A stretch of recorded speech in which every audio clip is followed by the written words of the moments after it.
ఈ ఎన్నికలు పేదలకు చంద్రబాబు మోసాలకు మధ్య ఈ ఎన్నికలు అన్నది గుర్తుపెట్టుకోండి.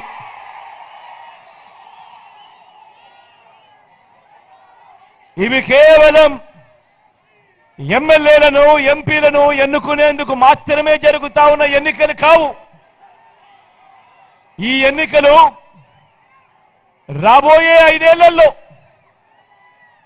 ప్రతి పేదవాడి ఇంటింటి అభివృద్ధిని, ఆ ప్రతి పేదవాడి కుటుంబం భవిష్యత్తును నిర్ణయించబోయే ఎన్నికలు ఈ ఎన్నికలు అన్నది ప్రతి ఒక్కరూ కూడా గుర్తుపెట్టుకోమని కోరుతా ఉన్నాను మీ అందరితోనూ. ఈరోజు ఈ ఎన్నికల్లో మీ జగన్కు మీ ఓటు వేస్తే పథకాలన్నీ కొనసాగింపు. ఈ ఎన్నికల్లో పొరపాటున చంద్రబాబుకు ఓటు వేస్తే పథకాలన్నీ ముగింపు, మళ్ళీ మోసపోవటం. పొరపాటున చంద్రబాబుకు ఓటేస్తే మళ్ళీ చంద్రముఖి నిద్ర లేస్తుంది. లకలక అంటూ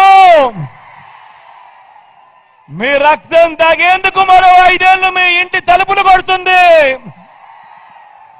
ప్రతి ఒక్కరూ ఇది గుర్తు పెట్టుకోమని మీ అందరితోనూ కూడా కోరుతా ఉన్నాను. ఇవాళ మీ అందరితో కూడా ఒకటే చెప్తా ఉన్నాను. బాబును నమ్మటము అనంటే విష సర్పాన్ని నమ్మటమే అన్న సంగతి మీ అందరూ కూడా గుర్తెరగమని చెప్పి మీ అందరినీ కూడా కోరుతా ఉన్నాను.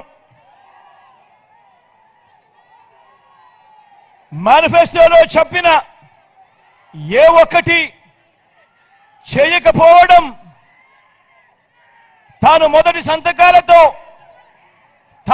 సంతకాలుగా పెట్టిన ఏ వాగ్దానాన్ని నెరవేర్చకపోవడం చంద్రబాబు నైజమైతే, మరోపక్క మీ బిడ్డ చెప్పిన ప్రతి మాటను కూడా, ఎన్నికల మేనిఫెస్టోలో చెప్పిన ప్రతి మాటను కూడా ఏకంగా 99% అమలు చేసి ప్రతి పేదవాడికి మంచి చెయ్యాలి అని తపన తాపత్రయంతో అడుగులు వేయడం మీ బిడ్డ నైజం.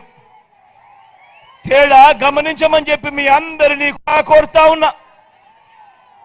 మనందరి వైఎస్ఆర్ కాంగ్రెస్ పార్టీ 2024లో మనం ఇచ్చిన ఈ మేనిఫెస్టో పేదలకు మరింత మంచి చేస్తూ, మరో 2 అడుగులు ముందుకు వేస్తూ, ఇంటింటి అభివృద్ధి, ఇంటికే పౌర సేవలు, ఇంటికే పథకాలు, ఇవన్నీ కొనసాగింపే మన 2024కు సంబంధించిన మన మేనిఫెస్టో.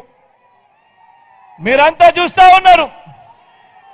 జరగబోయే ఎన్నికల యుద్ధంలో మీ జగన్ ఒక్కడే ఒకవైపున నిలబడి ఉన్నాడు. ఒక్కడు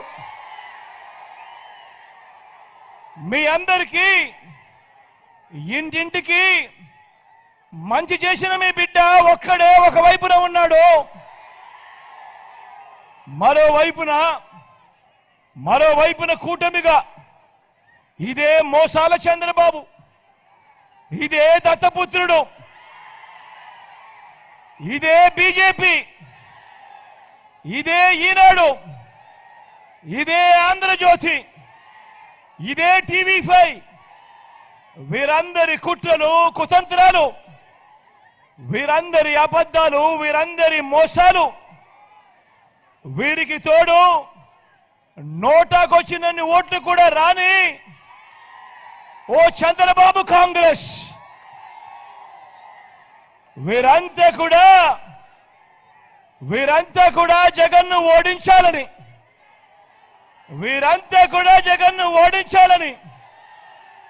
మరి మీ జగన్